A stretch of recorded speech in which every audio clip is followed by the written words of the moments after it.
we found people to come on board and work with us and to embrace kind of the vision and the goal of the company that has allowed, Ari and myself to really focus on other things. Welcome to the BigTime Podcast, where we have honest conversations with industry professionals who have advice that's right for you. On this edition of BigTime Podcast, we speak with Eva Friedberg, VP of Finance and Administration at GIS Consulting. She shares the story of how her husband and her built GIS into a thriving firm, including her insights on cultivating the best client relationships, how to leverage the advantages of being a small business, and developing the right team.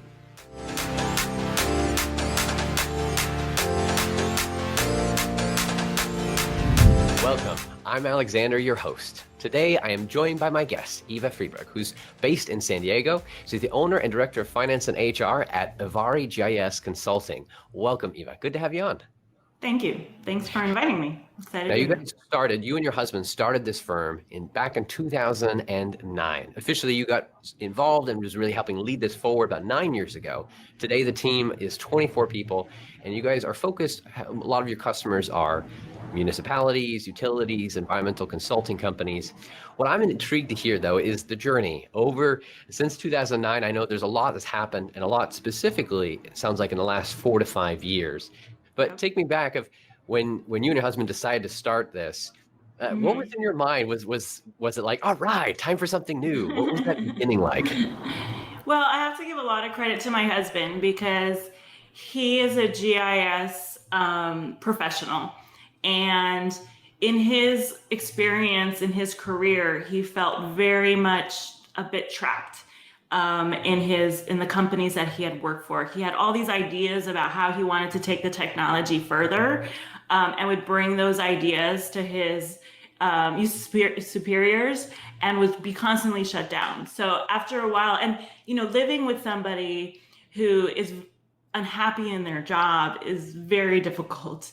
So when he came to me and said, look, I think I can do something on my own, it was scary, but at the same time, I was like, it's no fun living with somebody who's not happy in their career. So I was like, yes, let's do it. Let's give it a try.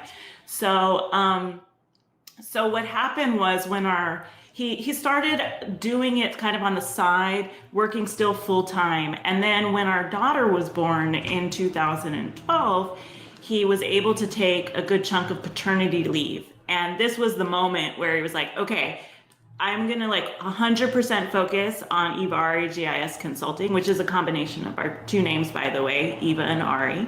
So that's where that came from. And see if it would work. And of course, it was very scary for us as a family, a bit risky. We had a 2-year-old at home, a newborn, of course, because he's taking paternity leave. And, we didn't even know, would we be able to afford our own health insurance, in all his jobs, all of those benefits that are provided to you, that kind of security you don't have when you're starting up a business. So, after those 2 months, basically, I think he returned to work one day and pretty much put in his notice, and we pulled the plug, so to speak. And that's kind of the origin story way back when. The two of you playing that team role to make it happen. Obviously, he can lead the charge, but there's so many other things that need to happen in a business to be able to grow. I appreciate hearing those steps that it took from toe in the water, and then a couple of years later, 3 years later, you're diving, boring, and jumping all the way in. And then it sounds like it was about 4 or 5 years ago you said about 9 years ago that you really started to get involved, but it's been the last 4 or 5 years that you've really seen a lot of growth. What was the change then? What happened 4 or 5 years ago that allowed you and you started to be able to see this growth?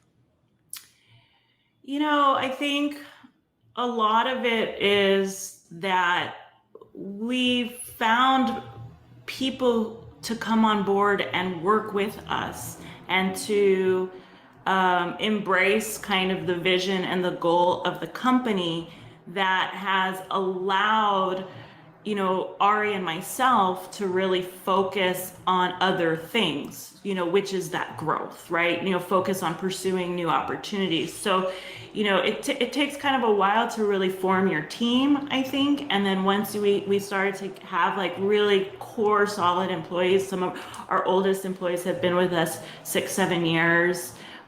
So a good period of time over, the last 9 years have been with the same people. I mean, and that has really given us a foundation to just to pursue the business development side, and that's what Ari was doing a lot of. And we've now, within the last 2 years, hired a leadership team.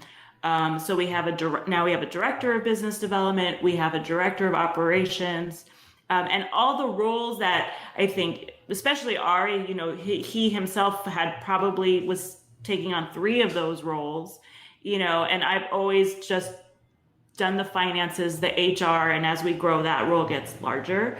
But this really, frees us up. Working with government and municipalities and utilities, I imagine, has a lot of interesting experiences and quirks. Are there any secrets that you've learned in working with government and municipalities that you can share of maybe can lessen some of the potential pain that could be experienced? Well, I would say, and this was really, I think, one of the strengths that I have brought, which is that I'm not a GIS professional, but I'm incredibly organized and a bit of an A type. And working with big governments, with all that paperwork, with all the requirements, I would say don't be intimidated, right? Utilize if you need to, in order to bid on a project, you see a stack of 60 pages that you have to complete an application to bid on this project, don't be intimidated by it. Just because you might be a small company, it doesn't mean that you can't get through all the red tape. It's challenging, but you can do it. And then the other thing is, we've utilized very much to our advantage small business certification programs. Most cities have them. I mean, that's been key for us, right? So if you can get a small business certification with local agencies, that gives you a leg up gives you some more points when you're bidding on projects, because they want to advocate for those small businesses. And there are a lot of programs out there that help elevate and get small businesses noticed. Customer funded and bootstrapped is sometimes can work just fine, but has its own structure. Now, you paint a picture, though, that you find these people in college, it works out great, every hire is perfect, it's smooth sailing all the way. Well, not exactly, but well, help me understand, what were some lessons learned that you can share? Well, I think that when you have a startup, when you have this kind of startup mindset, when you're growing a business,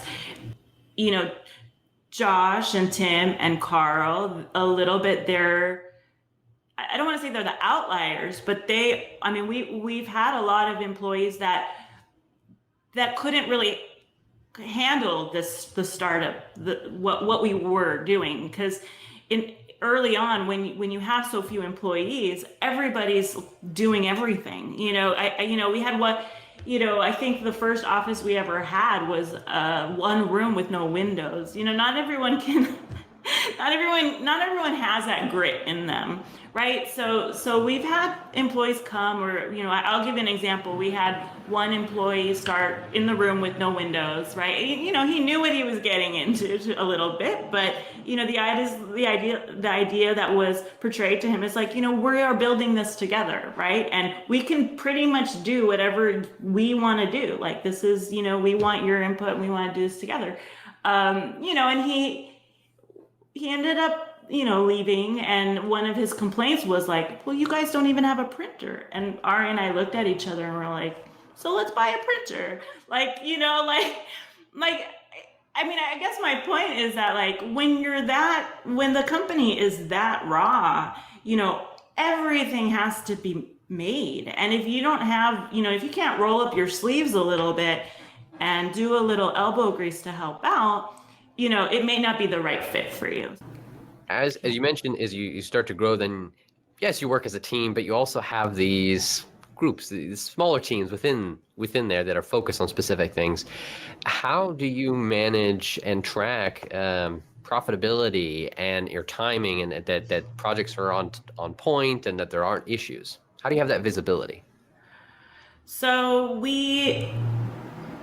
up until about last year, we were using a time tracking program called T-Sheets, which integrated with our bookkeeping system. However, that very much siloed that information to just my team for reporting purposes, the finance. Anybody who was doing the accounting could see all that. So me and my team, my accounting administrator, Colleen, who's amazing, we were in charge of running reports and delivering that information so that all the project managers could know, how their projects are doing on budget, all of that. So, and as we grew, that became a larger and larger challenge for Colleen and I to provide that information as requested or when a project ended. And sometimes they were getting that information just too late.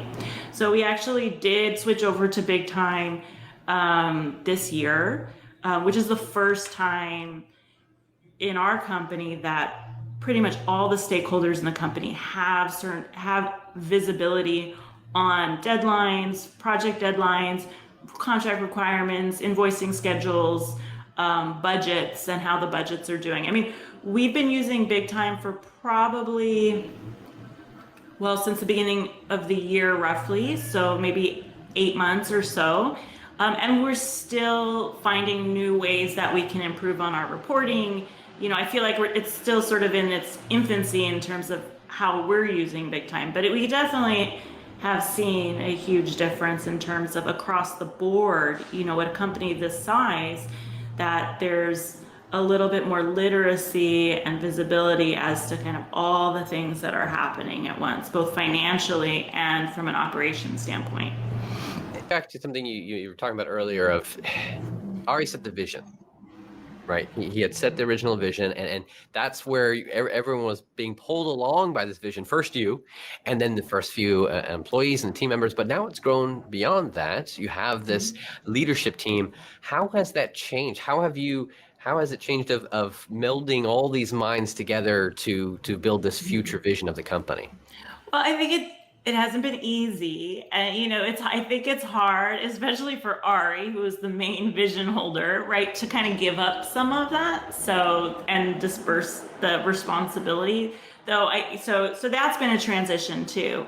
Ari has been working on, in a way, transitioning out of the day-to-day and trying to work on new and really, really very forward-thinking projects for Evari. So he started, he changed his title, so he's now the Director of Strategy and Innovation. So his focus really is key on developing technologies that we will use further down the line.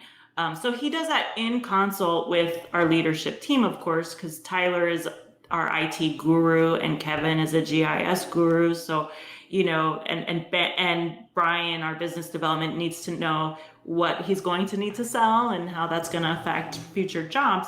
But he's developed something called Evari Labs, and that's going to take him a little bit more out of the day-to-day. But it's not easy, I don't think. It's kind of like letting go of your baby, and it's difficult for me too.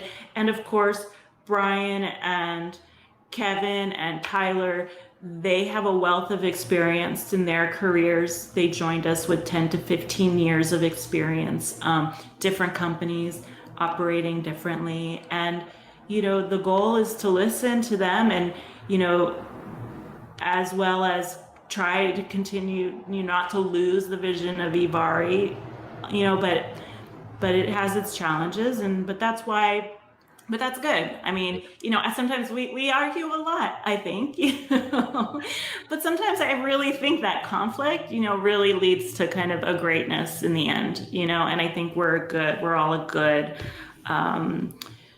personality match for you. We're all very opinionated, but in a good way, So yeah, there's many more opinions on the table right now.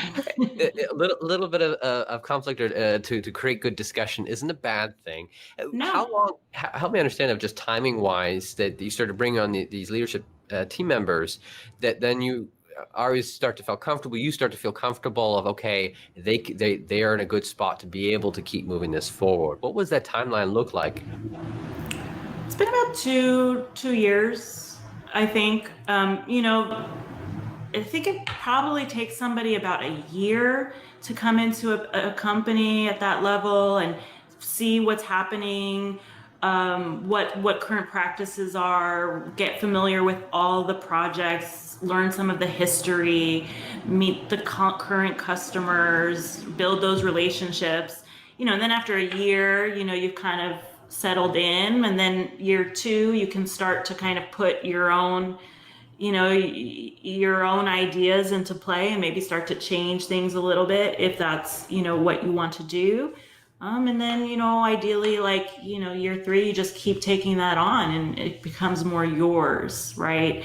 As an investment in the company. But yeah, I think definitely, I always try to tell people when they're new in a position, just take your time and before you start coming in and saying, oh, I want to change this and I want to change this. And, it's like, this company, when Kevin and Brian and Tyler joined, we had been around for 9-10 years. So we obviously did something right. So oftentimes I was like, I think they did a great job. They came in, they kind of, they learned our culture, our customers, what we do.